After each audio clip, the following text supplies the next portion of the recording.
বাড়িতে মনে হয় মেহমান নাই, যার জন্য আজকে একটু দেরি হয়। যাই হোক, সৌরভ ভাই খুব সুখী মানুষ, বাড়ির মেহমান নাই, কিছু নাই, মনে হয় ঘুমানোর জায়গা পায় না, সন্দেহ আছে। প্রতিযোগিতার জন্য প্রস্তুত 4টি ঘোড়া। সৌরভ ভাই এখান থেকে একটা ধরে নেবেন, নকআউট পর্ব। অগ্নি তুফান, আল্লাহর দান, ফৌজ বাংলা এবং হঠাৎ আক্রমণ।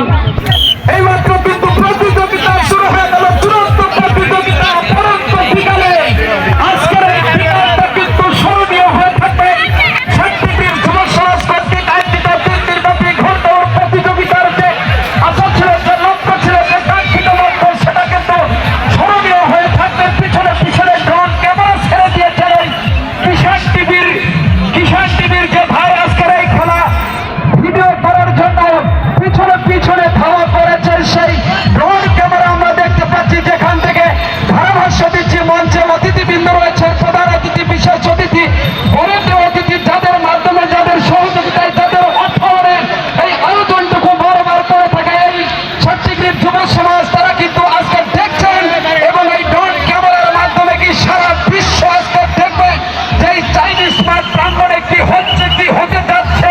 এবং বাঙালি জাতির যে ঐতিহ্য, বাঙালি জাতির যে ঐতিহ্যবাহী যে ঘোড়দৌড় প্রতিযোগিতা, সেটা কিন্তু চলছে, চূড়ান্ত প্রতিযোগিতা। একটু বড়তালি থেকে উৎসাহিত করবেন যদি দর্শক।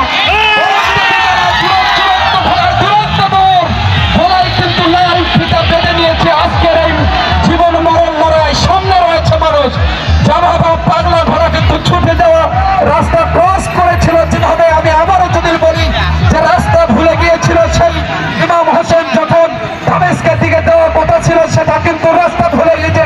ইয়াজিদ বাহিনী যখন রাস্তা ব্যারিকেড দিয়েছিল, রাস্তা ভুলে কিন্তু ওই ঘোড়া, দুলদুল ঘোড়া কিন্তু ফরাত নদীর দিকে গিয়েছিল, যেখানে শুকনা মাটিতে ঘোড়ার পদদলিত হয়েছিল, ঘোড়ার পা দেবে গিয়েছিল, স্মরণ করেছিল সেই ইমাম হোসেন।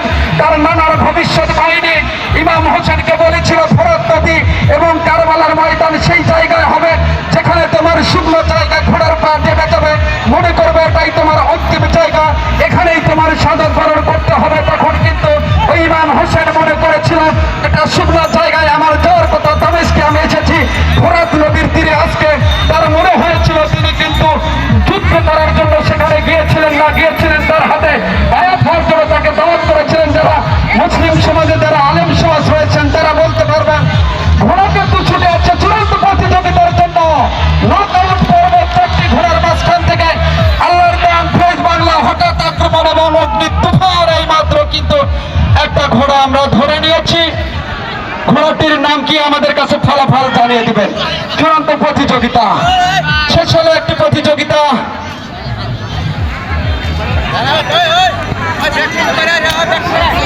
তোর আব্বার নাম কি নাকি ঘোড়ার নাম?